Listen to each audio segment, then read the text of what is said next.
Hi there, it's Alyssa from Domestic Heights. So today we're going to make this rolled rose. It's super simple. You just start out with your template cut out. I usually like to start curling the outer edge first just to create some more flexibility in that cardstock. And then I start with just a pair of tweezers. You don't need any special tools for this, or you can just do it by hand. So I get that roll started. And then I like to put a paper clip in just to hold it in place, both as I'm rolling and also later on when the glue is drying. So you just sort of start rolling it. And as I start getting into the bigger petals, I like to do a little fold just to make it a little bit more flexible in the actual flower roll.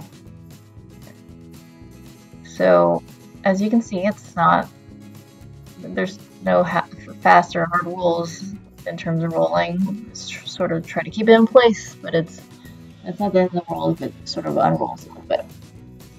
So once you get to the end here, you want to sort of slide everything in place roughly, and then bend that base tab inwards.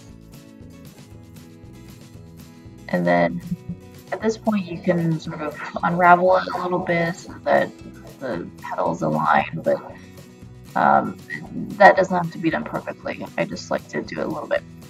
And then I add a little dollop of tacky glue. I like using tacky glue for this because it's easy, non-toxic, dries pretty quickly. I sort of pinch the center in a little bit so that the center sticks. And as I'm doing this, I fidget a little bit with the petals and try to align them, but it doesn't have to look perfect at this point. I also sort of just go back and forth and curl the petals a little bit, realign, curl some more, realign, and keep doing this until I get it to look the way that I want it to look. This might take a few tries and every flower is different. This one's a little bit looser and wider. You can tighten the roll a bit if that's what you prefer, in which case you might want to not curl as much. But it's really up to you, so it's how you want the flower to look. And so here I've spent a little more time just sort of fixing the petals and rearranging them. But it's super easy, and it's really up to you how you want your flower to look. You just curl and uncurl and rearrange as you see fit.